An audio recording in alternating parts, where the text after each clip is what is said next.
Great. Hello there. Hello there. Hi, I'm Kyle. I'm one of the event coordinators here at Shelf Life Books in Calgary, Alberta. Tonight we will be joined by David Barry and Naben Ruthnum, both of whom have books from Coach House Books, quite lovely collections that cover a wide range of topics. Before we get too far into it, I'd like to do a quick land acknowledgement. We here at Shelf Life Books acknowledge that we are on the lands of the Treaty 7 people, which includes the Blackfoot from Siksika, Kainai, and Piikani First Nations, the Dene Sarsi, and the Tsuut'ina First Nations, as well as the Stoney Nakoda from Morley, the Bearspaw, Chiniki, and Wesley First Nations. We are also privileged to walk in the footsteps of the Métis people from Region 3, Métis Nation of Alberta. Now, as I said, Shelf Life is located here in Calgary. I'm sitting in our brand new kids section, which we're super pleased to have just opened up, just made over, and it's a beautiful spot. So if you have any youngins in your life, this is a great place to pick up some beautiful books for them. Well, both of the books that we'll be discussing tonight, we have many copies in store here. So if you do find yourself interested, we're open to browse in store. You can come pick up a copy, or you're more than welcome to place an order online, and we can have it either delivered, or you can do curbside pickup, all sorts of manners, all sorts of ways to get that put into your hands. So without further ado, let's meet our speakers for this evening. First of all, I would like to introduce you to David Barry. David is a writer and cultural critic. His work has appeared in the Globe and Mail, Hazlitt, Toronto Life, and elsewhere. And he was an arts and culture columnist for the National Post for 5 years. On Nostalgia, which is what we'll be talking about this evening, is his first book. David currently lives in Edmonton. Hi, David. Hey. Hello. Thank you very much for having me, in so much as one can be had in these times. Yeah, indeed. Well, thank you for joining us. And tonight we also have Naben Ruthnum. Now, let me move over here. Many windows open. Okay. Naben Ruthnum published the nonfiction book Curry, Reading, Eating, and Race with Coach House in 2017. As Nathan Ripley, he is the author of Find You in the Dark, published in 2018, and Your Life is Mine in 2019. His short fiction has won the Journey Prize and a National Magazine Award. He also writes for the screen. Hello, Naben. Hi. Just as my screen goes dark. Yes. That might happen to my camera intermittently, but I will be switching it right afterwards. Not a problem. We can hear you loud and clear. That's good. Perfect. Okay, so where should we start? Maybe let's talk a little bit about On Nostalgia. Hooray. David, I guess my first question is, wow, I mean, it's a big one. What is nostalgia? Why nostalgia? What draws you to this? Well, I mean, I guess I should start with what is nostalgia. Let's start at the beginning there. Yeah. I mean, most simply, it is, a homesickness. That's the literal translation from the Greek words, which is nostos and algia. Nostos is kind of homegoing or home. Algia is sickness, which you see show up in a lot of like modern terms for some kind of illness. But though, that word exists, still to this day, nostalgia has kind of evolved to come to mean something a little more nebulous, a little more, it describes, or I suppose it describes, it can be vague in how we actually mean it. And yet, I think the experience it captures is actually usually pretty poignant. And I think at its simplest, it's best understood as just a deep yearning for something from our past. And that yearning, I think, is really the key to it. It can be sometimes tricky to separate nostalgia from history, or even just, something as simple as remembering, but it really is that pull we feel, that, longing to be back in that time. And as for what drew me to it, a lot of things. I mean, as I said, I'm a cultural critic, and so I spend a lot of time sifting through books and films and TV shows and stuff. And I think I was really struck by the fact that there seems to be two reactions to nostalgia. And one of which is there's all these books and films and things that, you know, talk about nostalgia in a very meaningful way. And it's like really the emotional core. In Curry, you know, there's half the books you talk about, if not all of them really, are in some way about nostalgia for an old place. But the flip side to that is that it also gets treated incredibly dismissively. And a lot of like when people are talking about nostalgia is kind of in this, it's in a very crass way. Like, you know, Hollywood is just cashing in on our nostalgia to have the new Star Wars movie or something like that. And I suppose I just found there was a really weird tension there in between something that is, you know, in some ways this very deep, meaningful experience, and in other ways just this like terrible, horrible thing that we all want to get rid of and we can't stand. And that was, I think, really the germ of the book. That's really interesting, sort of the love-hate tension that we experience with nostalgia. You know, you can't really have one without the other. Do you find yourself experiencing that feeling a lot? Are you prey to nostalgia? I think I'm actually like, I think I certainly started this book very suspicious of it. And I think I was probably, I would say, not all that nostalgic, or at least it wasn't an emotion I sought to indulge very often. Mm-hmm. Yeah, and I think certainly over the course of researching this, I've come to see some of the brighter sides, but I don't know. I think I do maintain kind of a bit of a suspicion towards it, which probably isn't entirely fair, but you know, it's like this is how we're born. Yeah, and I mean, I think say too that like part of my, I guess, realization about this tension was actually from reading Curry. There's a really great bit at the end. Yeah, where Naben, you talk about how, well, I mean, like how comforting nostalgia is, but also like how we really do need to be suspicious of it and the way in which it can be used against us or used for like something more nefarious. And I think that really like crystallized things that were swirling around in my head a lot. Ben, do you want to weigh in on that? Yeah, I can weigh in with sort of a question too, because it's one of them answer questions. I've taken it for granted, I realize, and Curry's full of this, that nostalgia always lies about the past. It always contains a false past, which is why I'm so suspicious of it. Your book really expands on the concept so much and on the history of nostalgia enough that I realize like that's my reading of what nostalgia does is actually really specific. But I take it for granted that nostalgia contains lies still. Do you? Oh, I mean, I think I do, but you know, I think as I explore in the book a bit, it's like I think what I really learned was that like any sort of memory of ours is a pretty deep lie. Like ultimately, like we do not have as firm a grasp on even something as you know, seemingly straightforward as our own private past. So like in a way, I guess I like forgive nostalgia that or something like that. Like it's like, of course it's a lie because like what else can we do? And like this is without even going into like the various, you know, like grander pasts and how those get shifted and moved around and everything.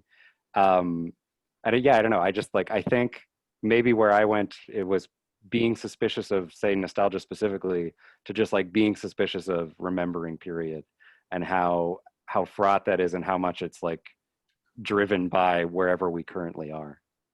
Yeah.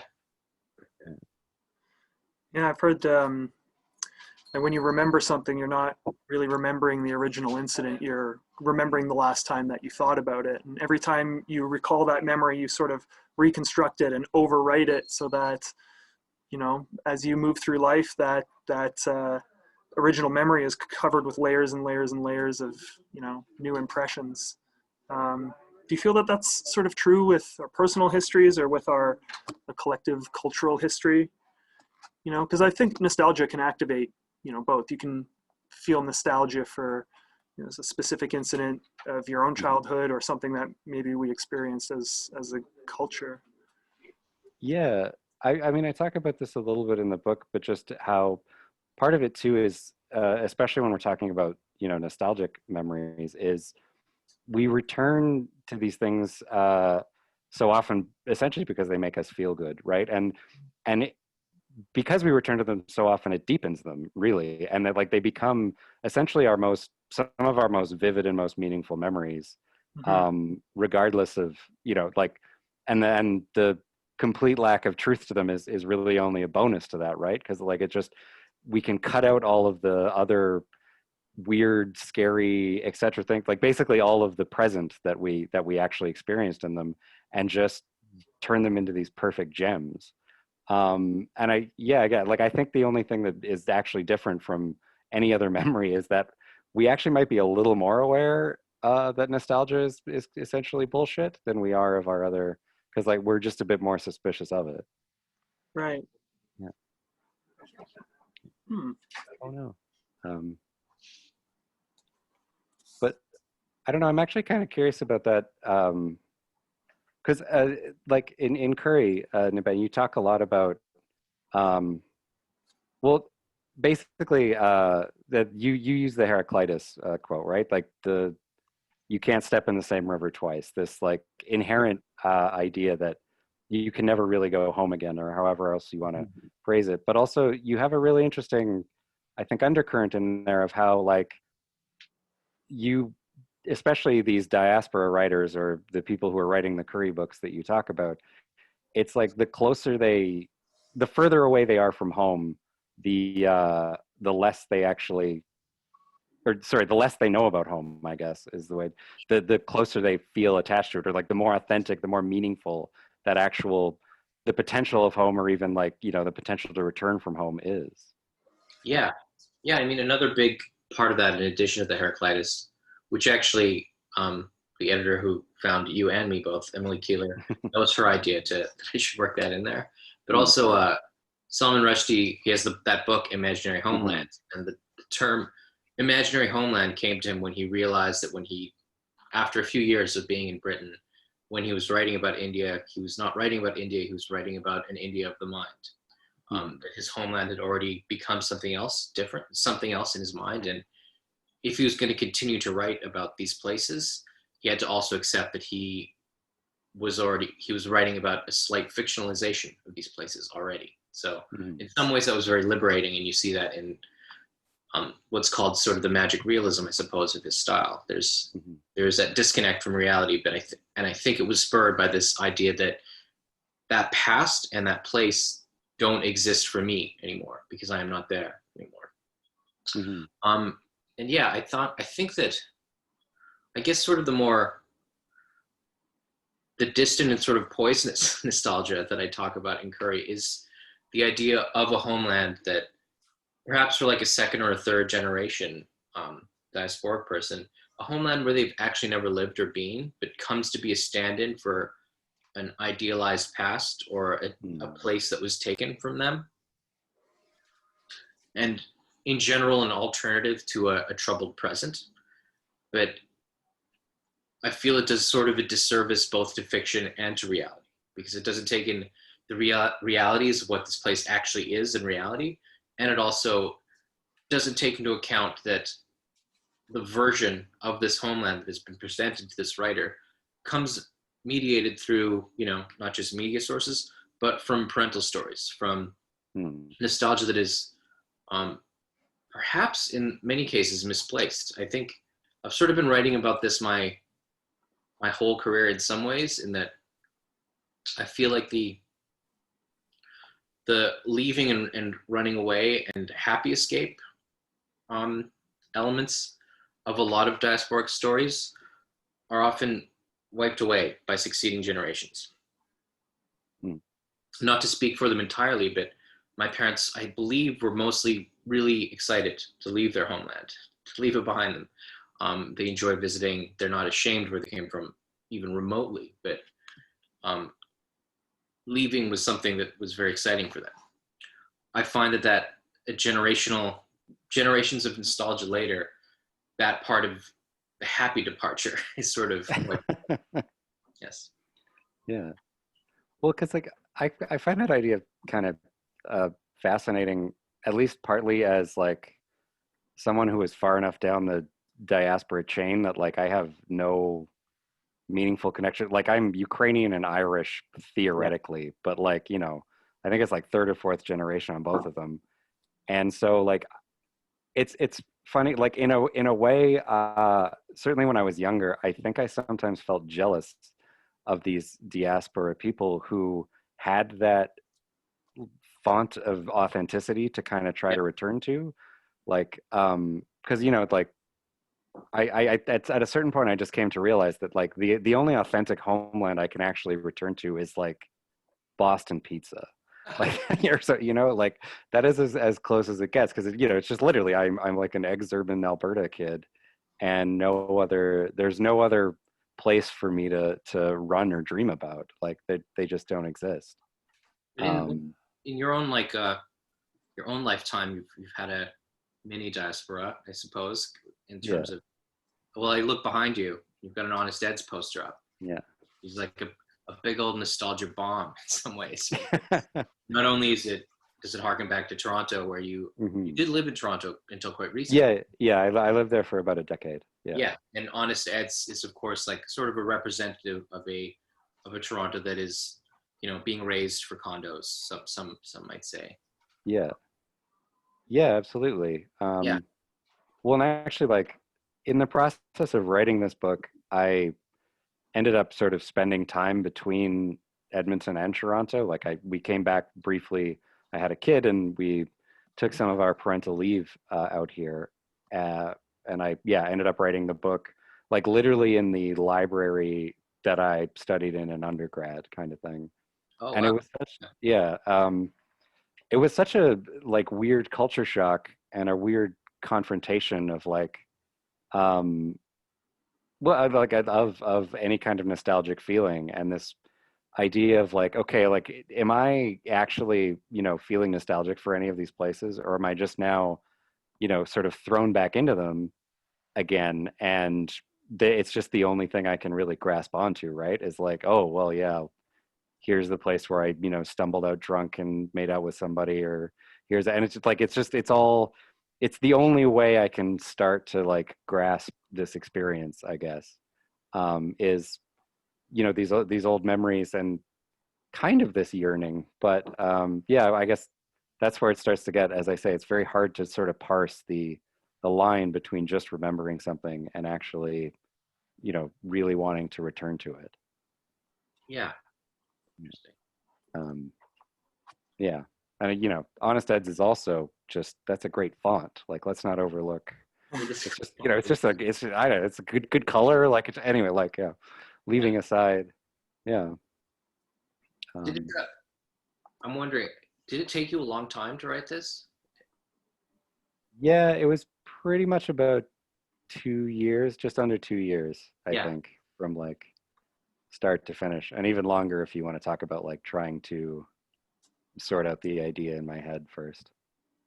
Were there points later on where you were nostalgic for earlier points of the writing process? I'm always curious about how books came to be, and I imagine you couldn't stop thinking about this stuff as you're writing about it. Yeah, for sure. I never found myself nostalgic for the earlier parts, and like honestly, this is the stupid thing that every band that gets interviewed says, but like where they talk about how, like, you know, the version of a song that you hear on the album has evolved because they keep playing it and playing it, and like that's, I think, really how I started to come to feel about the book, in a way, or at least parts of the book, where it's just like, you know, eventually you had to abandon the whole thing, but the earliest parts I wrote, even like going back and kind of looking at them now, it's just like, I don't even know if I still feel that way, or if I would phrase it that way, if I, you know, just like it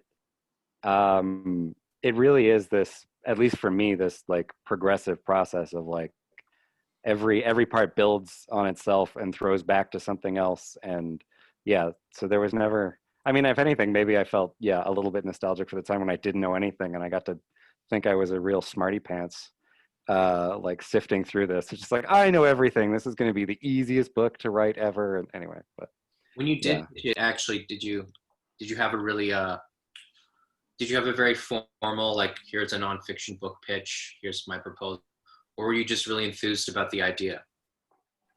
Yeah, I was definitely just like very enthused about the idea. In fact, I think the first thing I tried convincing Emily of was like it was going to be broken down by styles of media, like starting with cave painting and working your way up to like the modern age, and like trying to examine how nostalgia, which I still think is kind of an interesting idea, but she was just like, don't do that to yourself. Just like get a bit more straightforward. That's difficult, yes. Yeah. So yeah, I'm like, but yeah, I think that just spoke to the fact that you like, jumping into even a relatively short book versus, the longest thing I had written before that was like 2,000 words maybe. Yeah. Or, it was like an organizational, yeah, I was going to say a worse word, but anyway. Yeah. How about for you? I'm really curious about that too. Like, did you know how you were going to break that down, or was it just? No, I really didn't. It was similar to you. I was really enthusiastic about basically the idea of, I think I can use the dish curry and its sort of false history and its real history to get at a lot of my thoughts about literary culture. And as I say, complaining about my career, especially at that point, whereas I felt very frustrated by the type of writing I was feeling forced to do, like that the market wanted from me. And by the market, I also mean like very good-natured editors who were excited about certain things I'd written about and were hoping that I do more of those sort of diasporic style fiction narratives.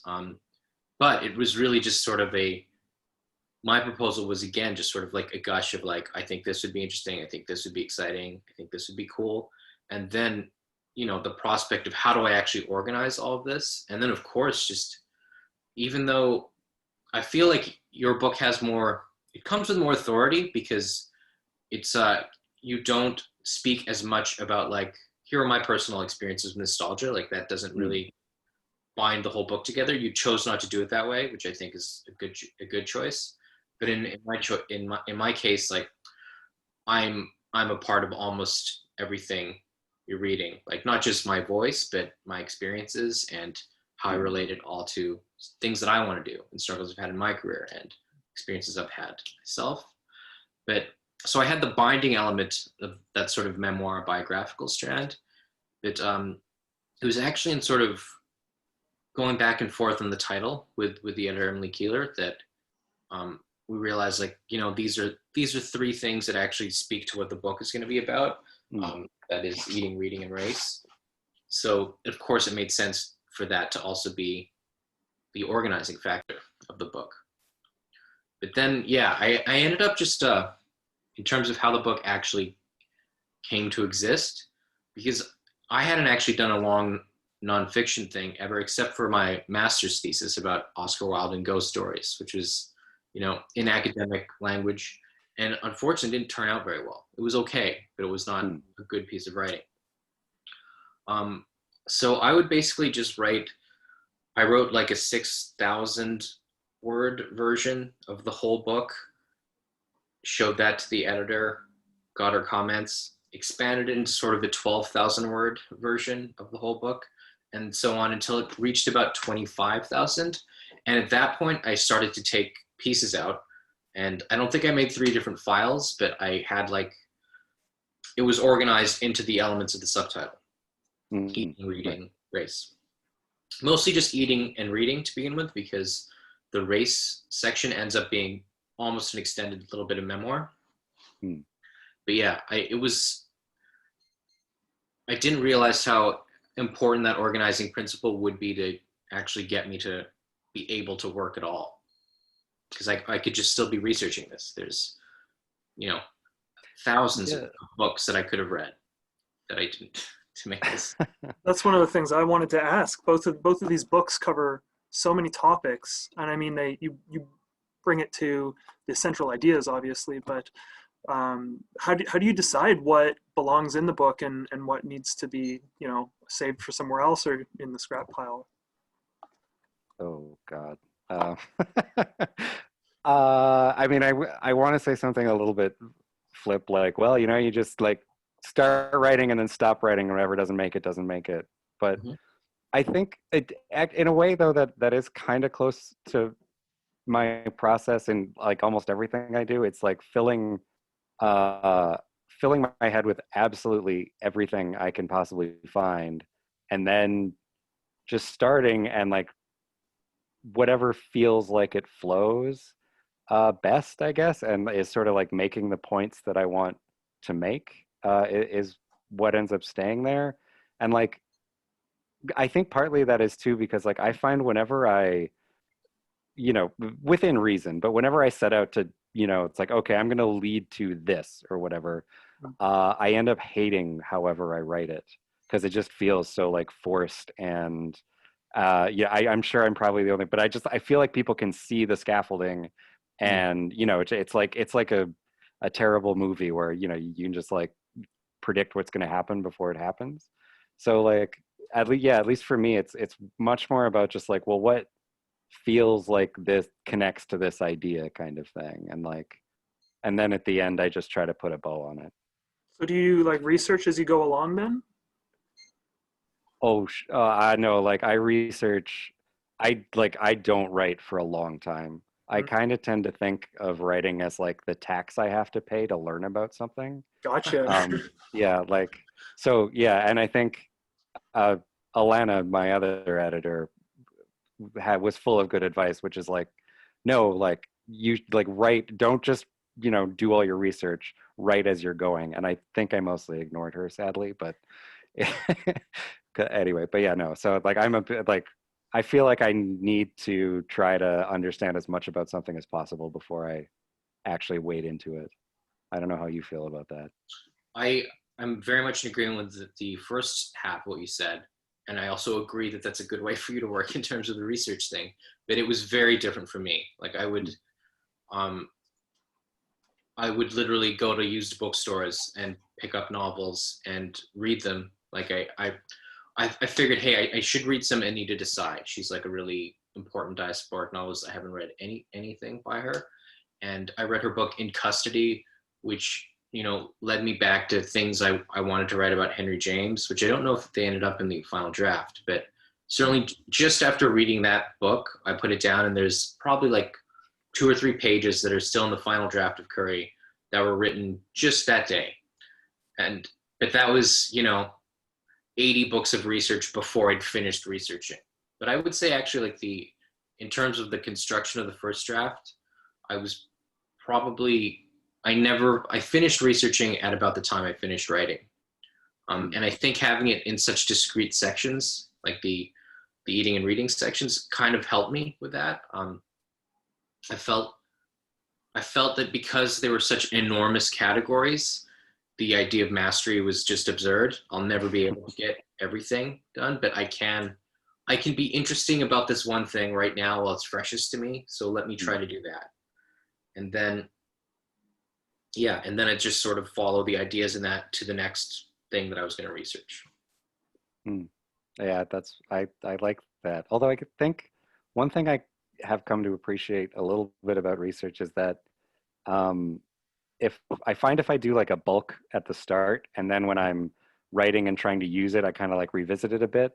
It helps me gain some sort of better insight. Or Yeah. well, I don't know. I don't know if it's actually a better insight. It's just like more insight.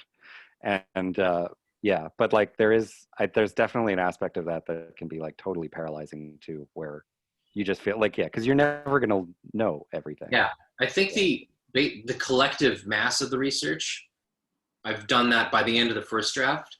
So when I'm doing my second draft of a nonfiction thing, it tends to be a pretty brutal redraft because now, as you say, like you know all the stuff now, like all the stuff that you know about the subject, which you certainly didn't, which I certainly didn't when I was writing each page as I went along. Yeah. That is kind of funny.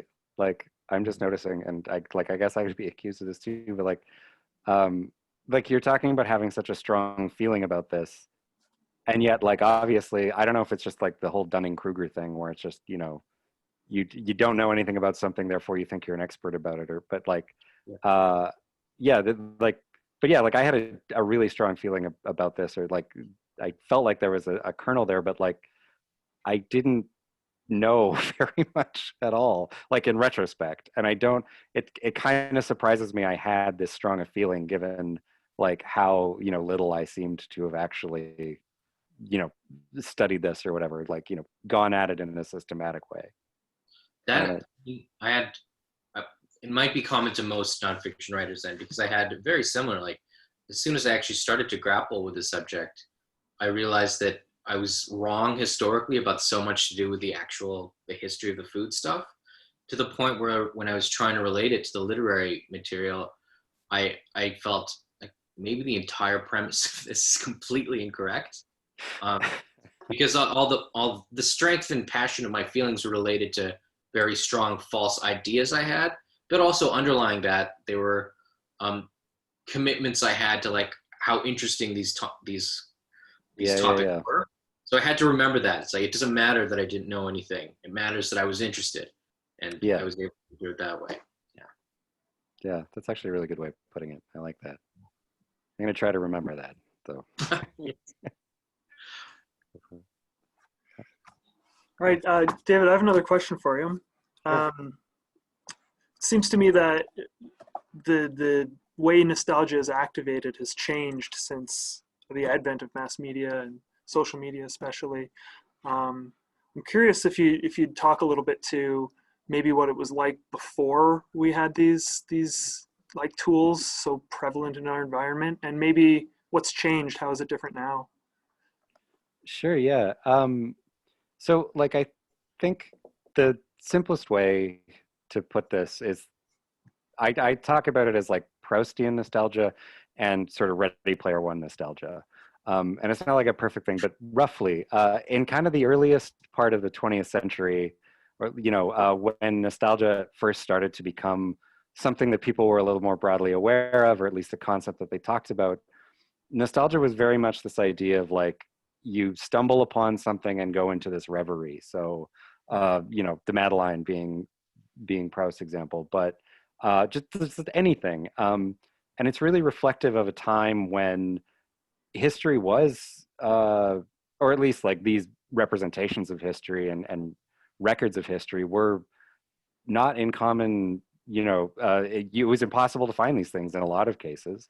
So, you know, another example I like to use is like, if you think about something like a childhood toy, like my grandmother, if she wanted the doll that she had that her grandmother made her when she was a kid, like she either better have held on to it or like, you know, that's pretty much it. That's the only way. Whereas like, you know, I can go buy a replica of my GI Joes quite simply. So, but so with that said, as these representations of our history as objects in particular, but especially now in a digital age, even just something as simple as like a readily accessible record of our thoughts and feelings or like personal events came in, we started to enter this sort of Ready Player One era where it's just instantly accessible and it's something we can kind of freely indulge or at least pick at our leisure.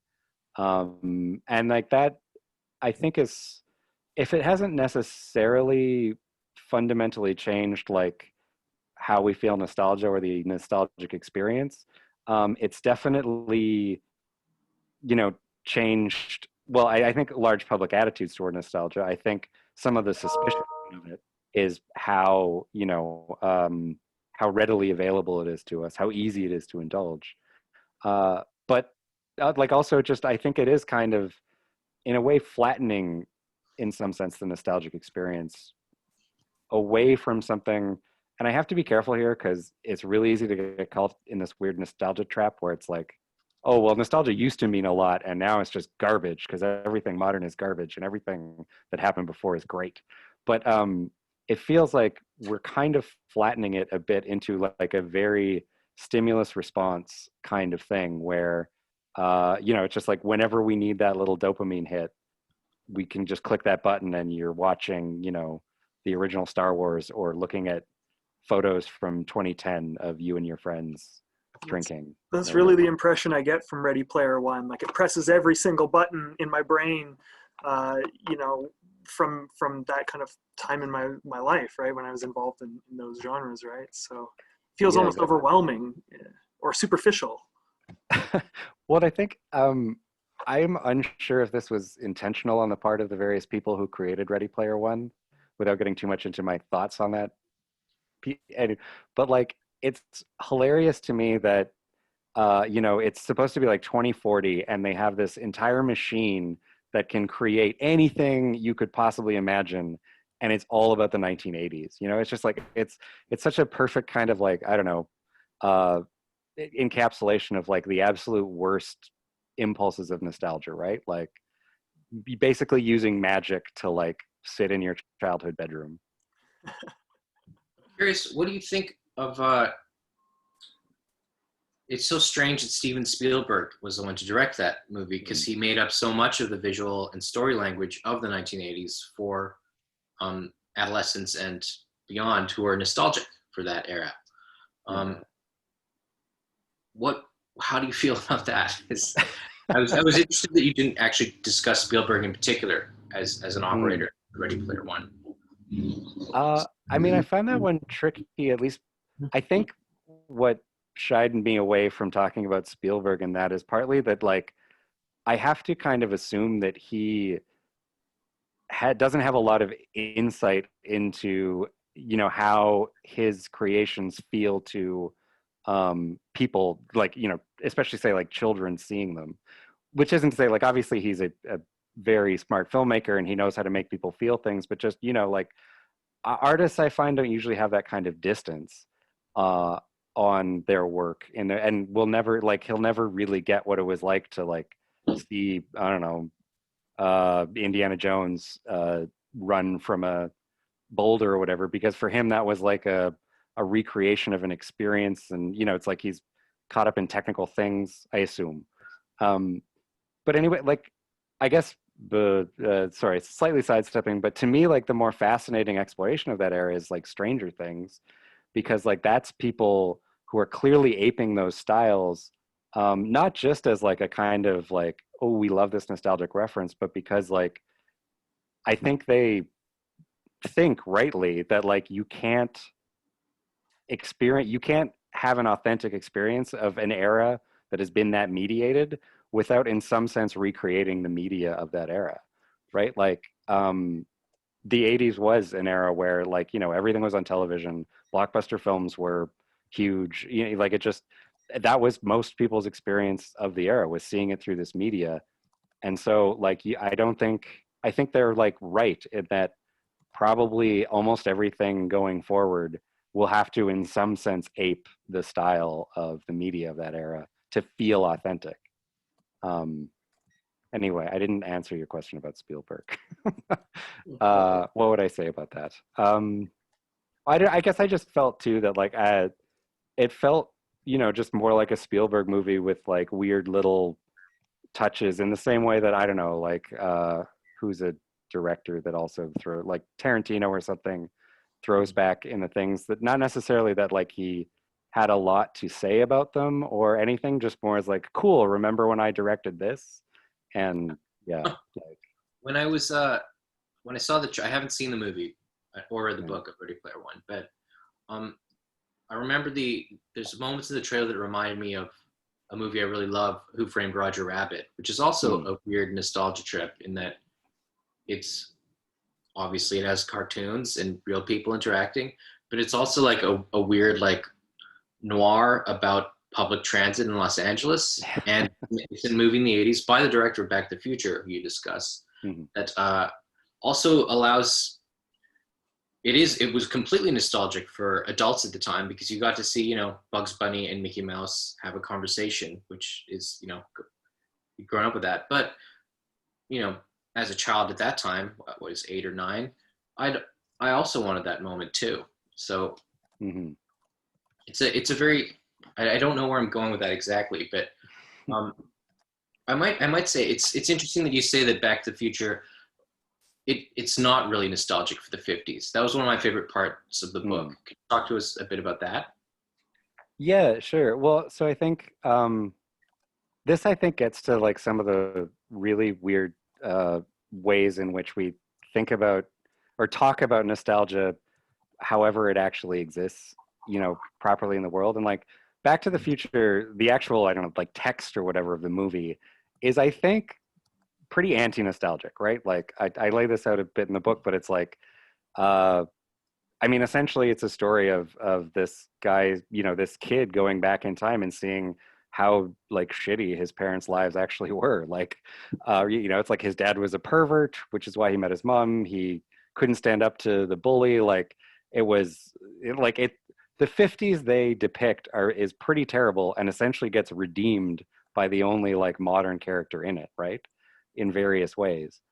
But, despite that fact, Back to the Future gets talked about casually as this nostalgia trip. Like, it was, it like less so, I think, from what I've been able to tell in like the original release, but especially like the 30-year anniversary, and we semi-recently passed the whole probably not semi-recently, but like the date when he jumped into the future, whenever the hell that was, I can't remember. But like everyone who talked about this talked about it as like this nostalgia artifact, and it's kind of like it essentially it's because it's window dressing. It's because it is set in the 50s that people are like, oh well, it's got to be nostalgic, right? Like without actually. It's muddied now because now I would argue it absolutely is a nostalgia object for the 1980s, of course. Like it's something I can very much remember going to see Back to the Future 2 in the cinemas, and it's a quintessential 80s movie now. So it has become a nostalgia artifact. But you're right also in that you talk about sort of the opposite, like people who think that nostalgia is terrible, often who dismiss it harshly, are often people who are great believers in progress, and that the present moment is the best moment, and our future moments are going to be better and better. So I think that at the time that Back to the Future came out, it reflected that philosophy of like the present is best, and the present influencing the past can only make the past better. But now it is arrested as a nostalgia object, I think. Yeah, absolutely. No, I think you're right. Well, like even just, I don't know, like why did any of us know what a DeLorean is? It's, not because they make great cars. And yeah, I guess that's kind of fascinating too, in a way. I think in the book I talk about this through the lens of like Scrooge or Ebenezer. What's the 50s one called? I'm forgetting. But anyway, like I grew up watching, the Alastair Sims Scrooge on DVD or whatever, because my parents watched it on TV reruns, and it came out in the 50s, and it's based on a Dickens thing. And so it's hard to like suss out like what is the nostalgia in that, I guess. Like it's this weird sort of daisy chain of things, and it's just like, is it like, probably I think it's just my experience with it as a kid, watching it with my parents, and none of the rest of it really matters. But it's always going to change, and like these objects are always ripe for new meaning, I guess. Obviously, yeah. And so yeah, anyway, apologies. In the chapters that dealt with Ready Player One and also with Star Wars, it reminded me of like the things that I get angriest about nostalgia nowadays often have to do with geek culture and also childishness. I find that often when I'm being very ungenerous and talking about these things, I have so little patience for childishness and for people who are obsessed with their childhoods and reliving moments from their childhoods, and never wanting to dress of what their conception of a grown-up is, never wanting to live quite like that. Are nostalgia and childishness sort of tied together? I found a bit of this in your Office chapter as well.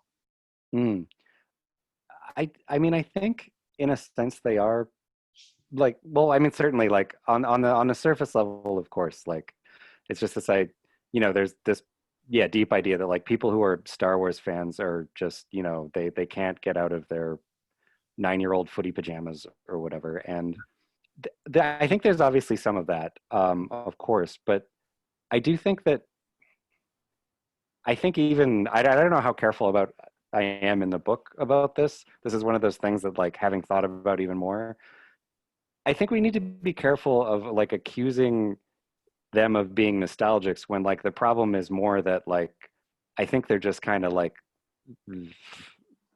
oversimplifying. Like my problem when I am being ungenerous with people liking, say, like Star Wars or the MCU or something, isn't really that it's like, oh, you can't grow up from these superheroes or something like that. It's that like these are absurdly simplistic stories. Like, you know, like it's good and evil, and like it's what they're nostalgic for. Like, don't think I'd have a problem if I don't know, like I like The Princess Bride or Sure. Phantom Tollbooth or something like that, or like Alice in Wonderland, say, is like a huge, you know, it's this like child object that has lasted forever that people are still like, you know, and but like that, you know, even if there is an element of nostalgia in that, people returning to these childhood things, they're complicated and you know, it's like interesting ideas. Like I think, yeah, like the problem, at least to me, with this like something like nerd culture is that like I don't these stories don't often, and not never, because some of them are really good, but like they don't often actually deepen themselves in any way. And that to me is a little more worrying than whether or not, you know, you're sort of retreating to a comfort of your childhood. That's interesting because it does speak. I've always found it so strange that so many people who are, for example, enormous fans of Marvel films don't really go back to the comics and Hmm. they aren't really interested in the much more complex and Mm-hmm. varied and like decades deep of story and backstory world of comics. It really is the simplicity of the stories and the Mm-hmm. very clever and technically, really impressive way they're told, of course, too. Yeah. Sure, yeah. Like I think they're cool too. I'm not, but you know, like, and you know, I also don't want to. I'm sure these people do occasionally come across like moral grays in their life, and maybe they just want something pure escape or but you know, like I like that to me is sort of the if there's a problem with childishness, it's not necessarily that we want to like live in the childish world. It's that we want to have that I guess that childish outlook where it's just like it's very easy to figure out what is happening in the world. I do have I guess, a pure disdain for the American Office, and it's super dedicated following more so. Mm, It's an example of like a culture product that I'm unfair to because it's a totally mm, well above average good sitcom, really solid writing, funny acting. But when I see somebody with like a Dunder Mifflin T-shirt or mm. making a casual Dwight reference, I don't want to be in the room with that person. Um, how, Yeah. how, how did your basically? I don't want you to just explain the book to us, but why No, did you no, no, choose to talk about the American Office in the book? Uh, well, I mean, partly like I'm a huge fan of the British Office, which I'm sure is like, you know, would cause an American Office fan to just roll their eyes like they haven't heard that a million times. But um, I think it was honestly just being completely baffled by seeing the statistic about like I can't. It's something like 8% of all Netflix is The Office. Eight, Oof. like you know, and it's so Yeah. uh, which is just like because it's like I don't mind it. It's kind of funny, like whatever. I don't, you know, but it's just like how on like what is it about this that is drawing in people like who are just obviously rewatching when it's that much. It's not just like oh another new generation is discovering The Office. It's people just on a loop.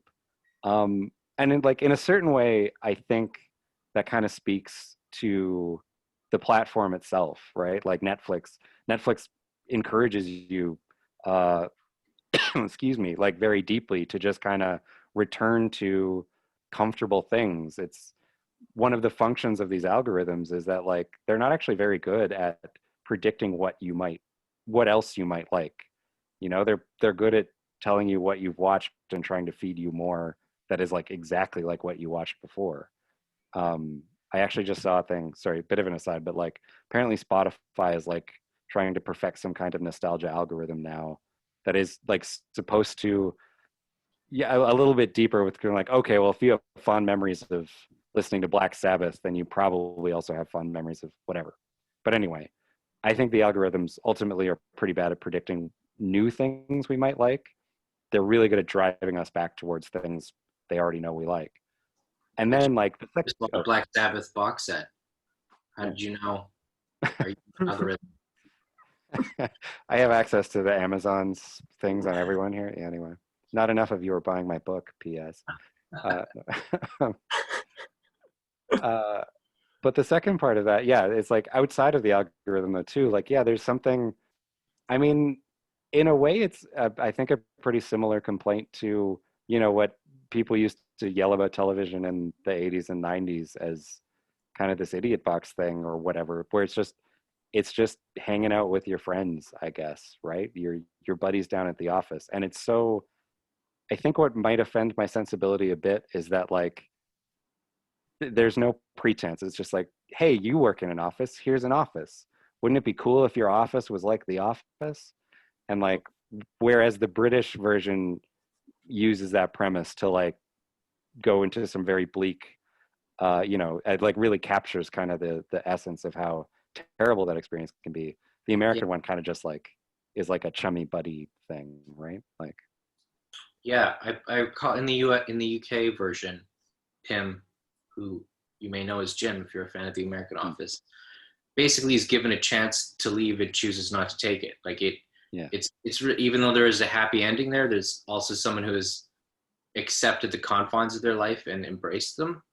mm-hmm. That's a chilling idea. And it's not as well, that's not like, yeah, and like you definitely like I get why the American version would be more appealing because they don't have that, like, yeah, it's not holding up a mirror to how trapped you might be by your own choices or something like that. Yeah, it's in the UK it's life is hell, but it's also life, so that's fine. Whereas it's all we got. The American one is sort of life's not so bad. Yeah. I kind of find that interesting. Like, I think about this a lot with regards to just like Michael Schur, who I like. If you're not into, he does The Good Place and Parks and Rec. Okay. And like Brooklyn Nine-Nine, which is even simpler. But like in a way, I think it's kind of interesting because he's genuinely trying in a lot of ways to make funny things about that aren't necessarily bleak or pessimistic, maybe is a better word for it, and like things with I think like genuine insight. Like The Good Place is kind of a sitcom about like ethical philosophy in a lot of ways, with a sitcom wrapper on it. But I also don't know how I actually feel about that project. I think like it might be kind of like a betrayal of what he purports to be trying to do. If he is like trying to like represent life in a meaningful way, I think he's like maybe too much of an optimist to do that. But anyway, sorry. That's interesting. No need to apologize. That's good stuff. So we've been chatting for about an hour. I'm wondering if any of our audience members have questions. No pressure or anything like that, but you're more than welcome to drop some questions in the chat here and I can field them with our authors. Meanwhile, perhaps I can ask, David, something you said, you were talking about Scrooge and how like your mental image of Scrooge is kind of like a derivative of your parents, which is a derivative of the generation before them. It's like this matryoshka of like, a nostalgic referent. I feel like there's got to be a parallel there to curry, to recipes and to like the notion of what this dish is. And I'm wondering if you have, Naben, if you have the notion that our relationship to these like dishes, or I guess even more so to our cultures, change generationally like that, or if we have like some sort of core that we can depend on. I think we don't have a core, and it's great. Like that, it's great. It's great to depend on like the changeability and the unreliability of all of these things. One thing I talk about in curry is how creepy it is that we have this sort of built-in sense that I use an example of a couple of of essays, good essays written by good writers about their mother's recipes and trying to make their mother's dish and never being able to get it quite right. And even as I say this, I know that you might not know the essays I'm talking about, but you've read any one of 1,000 identical ones of varying levels of quality. But just the idea that that there's a recipe and that you'll never get it quite right, and there's a mother who gets it exactly right because in her hands are not only herself and her skills, but all the knowledge of all the mothers before her and of the motherland before her. It's almost an offensive idea. It's a grotesque exaggeration of authenticity that sort of erases the persona of the mother, that doesn't really allow her to be a full person, unless you write it just right, which I think can be done. But it's odd when you see these pieces written without a seeming awareness that there's 1,000 other essays just like this one. And isn't it strange that I'm writing one too? Isn't it strange that I have the same relationship with my mother and the same relationship to our culture through her and through our dishes? Yeah, it sounds so unfun and terrible when I say it that way. And there's food figures I really respect, like Suresh Dose here in Toronto, who does these really amazing food tours. For him, nostalgia is a built-in part of a great food story and a great dish and a great experience of meeting somebody and connecting with them and having their food in their home or their place of business. And there's a reason why he connects with not only people who read about the food he writes about, but the people who make it. This is true for a lot of people. So you can't be so cynical and intellectualize everything to the point that you actually erase the fact that there are some basic human truths here. I just think that they're very changeable truths that we should try to individualize as much as possible, especially when we're writing about them. I think that's totally fair. Sorry. I have a question for you, but if you want to follow up on that one, you're welcome to. I guess I just wanted to say, like, part of why, like, I think it's so brilliant that you choose curry as like the framing device for that whole thing is that, like, food is, like, people get a little sticky about it now, but it's like it's fungible in a way that we don't often appreciate about other things. Like, ultimately, like, whatever tastes good is what we're gonna go with. And you know, like, I love the underlying thing in that book, and I hope I captured it a little in mine too, that, like, the point is to kind of embrace the, I don't know, the chaos or the alienation or whatever it is, right? The point is that, like, you will never solve this by trying to return to something. You'll only, in so much as it can be solved, like, you'll only fix that by just learning to live with it. Yeah. And I think that was something you captured really brilliantly in Curry. Nice, thank you. So David, Joanne asks, Arthurian legend is described as nostalgia for a world that never existed. How much of nostalgia is the expression of the yearning for an ideal?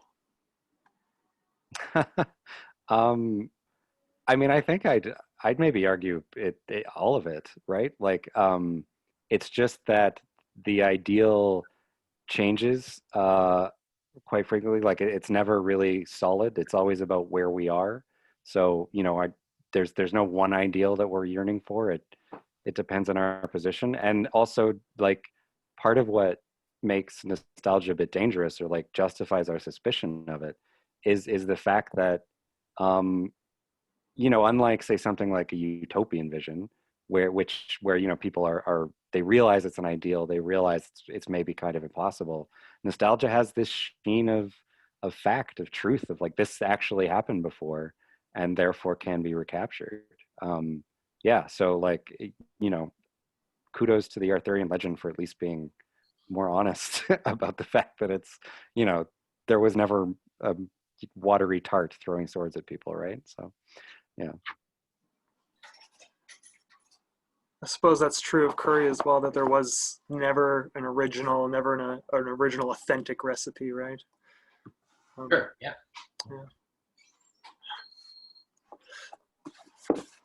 Right. Okay, don't have another question yet. Don't be afraid, you guys. toss it in the chat there. um, what else do I have for you? I'm wondering, one of the other, I guess, earlier comments. Oh, sorry, here, I do have a question now. Kylie asks, hi folks, sleeping kids here, mic turned off. Okay, here we go. I have so many memories of Curry and images and experiences of Curry stand in for what was actually a quite tumultuous childhood. Oh, Kylie, is there not a question, a comment. Well, I think that is, that is true as well. I mean, we all have childhood dishes. And David, as you mentioned earlier, I mean, I'm in a similar situation where I'm like way down the chain of like my immigrant ancestors, right? That, you know, I'm not necessarily nostalgic for cabbage rolls because I have Ukrainian heritage, but because my mom made them a bunch, right? So it's more of like a childhood dish that makes me happy to return to rather than, you know, a yearning for a place that I've never been to. What? One of the things that, and like I apologize for skewing this, but like one of the things I find really fascinating about my own like ties to nostalgia is the place I went for most of my birthday meals, like the place that has the most happy memories of my life, is Red Lobster. So it's like, and so it's like, how do I make an authentic Red Lobster experience? Like, how do I return to that? Like, I'm kind of always doing it. Every Red Lobster looks the same. And like, you know, there's only so many ways to cook a lobster or shrimp or whatever when they're doing it. Like, and that weird, I guess it just makes me think about the extent to which these kind of like very corporate places are kind of perfect, like, because you can go back to them, you know, and it's like they do as good a job as you possibly can of like recreating whatever they were like however long ago, meal wise. I don't know if that's a universal experience or I'm just trying to justify the fact that I still go back to Red Lobster sometimes. Just like the 24/7 accessibility to like, you know, the ideal Red Lobster sort of flatten the impact of like the nostalgic experience? Yeah, like I can say definitively yes, because like I go back once every 18 months and where I remind myself that it's like, oh, I shouldn't do this. I don't need to eat this again. But like, I can't speak to like a wonderful, you know, curry as that kind of experience for me.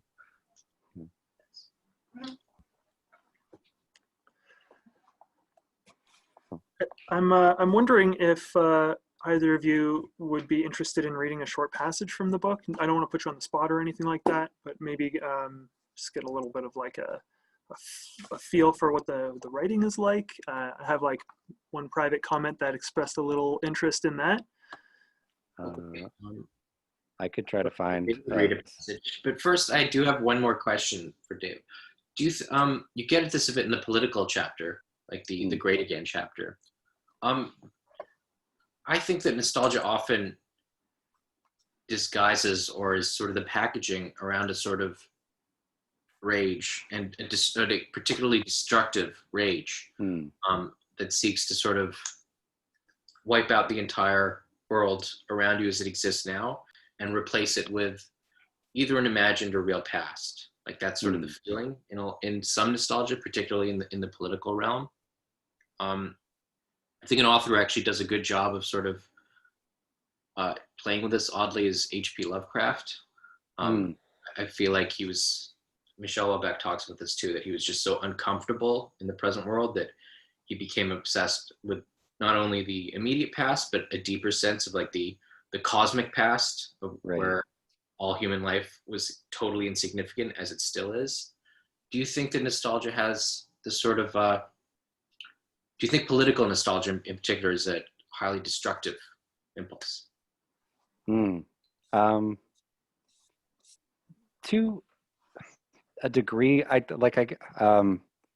so in actually near the end of Curry, you talk about like the idea that nostalgia and extremism are kind of like deeply wedded together, right? Like particularly like right-wing reactionary extremism, which I think, like, without beating around the bush, is like where most of this lives. Uh, and like the short version, I would say, is like absolutely yes, because it's so tied into all of the worst impulses of political history, what politics does to history, right? Like essentially it erases it to create this idea that whoever is the one standing above you now is like ordained by God or whatever. Anyway, so like the one thing the complicating thing for me is that, particularly in like the democratic, or mostly democratic world in which we live in North America, say, or is there's an important role to be had in creating an identity in any kind of politics, right? Like a big reason why people vote the way they do is because they are made to think that they are the kind of people who would vote that way, and like that's the kind of tool that is, like, I think, just really at the heart of kind of the democratic project.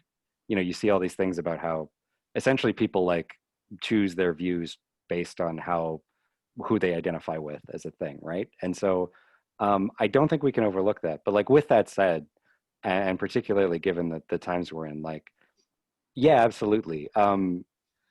It's incredibly dangerous, and it's dangerous precisely because it erases any other kind of way to be in the world. I think this is right at the end of that chapter, but like part of what's so dangerous about nostalgia is that it makes it impossible to have any other kind of history.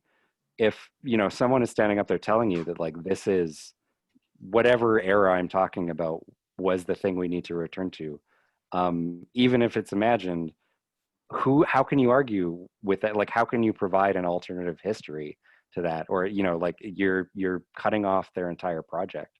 And then I think the other danger too is that, especially like these essentially right-wing reactionary movements, all they really have to offer is this identity. As much as it's like a kernel of any democratic project, I think, like, there are other things that can be built on top of it, and like, but when uh, Donald Trump can't tell people that, like, capitalism isn't working for them, like he's stuck. Like, all he can do is tell them that, like, it address essentially their alienation and frustration with the world by telling them that, like, they're the chosen people who have been torn off the mountain, and and like, you should be very angry at the people who did that to you. Yeah, and like that, I think, is the deep danger of it too. Is it like it essentially backs you into a corner, or well, I mean, on purpose, but it backs these people into this corner where they have no alternate history. They have no other thing to think. All they can do is basically lash out and try to recreate this sort of personal Eden. Yeah. Anyway, not to get too bleak. Oh, I really liked it. Thank you. Yeah. Oh, right. Reading. Do we want to read? I do not want to read, but I think we could read a couple pages. All right. Where should I read? Maybe I will go with. Is it passe to read, like, basically from the end of it? Here, I'll try this. I'll go for about a page. So this is near the conclusion, and it's talking about that idea of, like, nostalgia kind of being flattened to something that doesn't mean as much to us, isn't really nurturing, is just kind of like an itch we scratch. If there's something lost in this sort of easily exploitable materialist conception of nostalgia, though, it's nostalgia's confounding impossibility. It's yearning for something that can't be. Identity solidification might be nostalgia's most useful function, but it's hardly the only way we can pull that off. Most directly, we could just go out and start doing things, becoming, or anyway, just continuing to be what it is we think we are.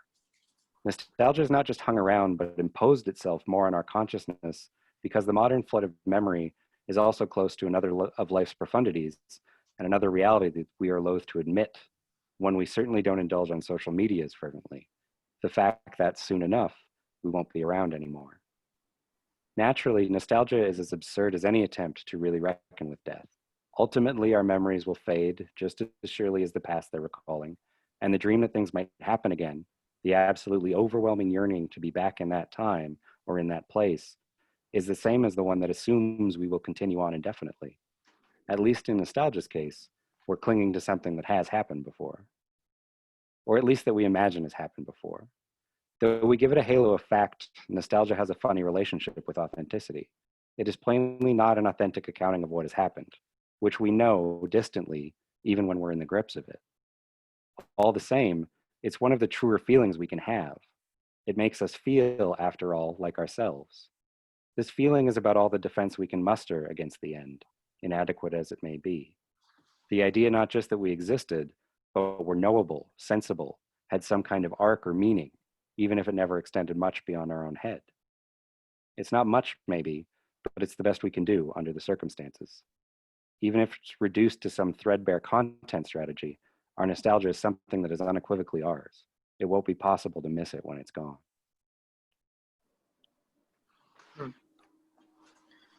There you go. There's a chipper note to end a book on. Thank you for reading that. Oh, no. I will read Kylie's comment here, and I think maybe we can have some closing comments, and it might be time to wrap up here. Anyways, Kylie says, fantastic reading. I also love the discussion of the links between nostalgia, perfectionism, idealism, rigidity, refusal to consider two sides. Super relevant to what's happening down south and in other places for sure, and I'll add probably here as well. Interesting too, how nostalgia's not adhering to facts and truth. Again, a parallel to the disaster in the US. It is quite frightening, you know. It's almost a force of nature in a way, or human nature. Yeah, absolutely. Well, and it's a snowball effect too. Like once you're in it, this is like, I talk a bit about the sort of nostalgia death spiral, right? Where it's just once you start looking back that way and trying to recreate this thing that will never happen, the worse off the sort of present gets, and the more you're driven to look back for some kind of any kind of succor whatsoever. So yeah. Oof. Just keeping him happy here. Yeah, just we should run the clip of like Tim and or Jim and Pam kissing or something. Yeah. Great. Yeah, cool. Well, I want to thank you both for joining us. And remind our viewers here that we have both On Nostalgia and Curry, Eating, Reading, and Race in store. Lots of copies going around. Yeah, I mean, you can't have these, but please do come pick up a copy. They're both very interesting, exciting books. Ben, thank you very much for joining us. Oh yeah, thanks so much for having us. I did want to plug one thing. The author Tia Lim is running this thing called the book auction to support prisoners, which you can find at bookauctiontosupportprisoners.ca. A lot of authors have put up their own books for bids, and you can read all about the cause at the site. And also, yes, I highly recommend that you all buy David's book. It's really good. Go into Shelf Life and get it. We'll second that about the book auction. There's some wonderful stuff up there available, so definitely worth checking out, and for a great cause. So, and, yes. David, thank you as well for joining us this evening. Yeah, thanks a bunch for having me. And not to play compliment tennis, but I thoroughly encourage you to buy Curry too. It's it was a genuine inspiration to me, and I think it's a brilliant book, and you do well to have it on your shelf. So yeah. Great. Well, I appreciate everybody joining us this evening on Zoom. I'll toss the recording up online so we can enjoy it into perpetuity, hopefully. Anyways, well, it's been lovely having you here, and have a lovely evening. Thanks so much. Take care. Bye now.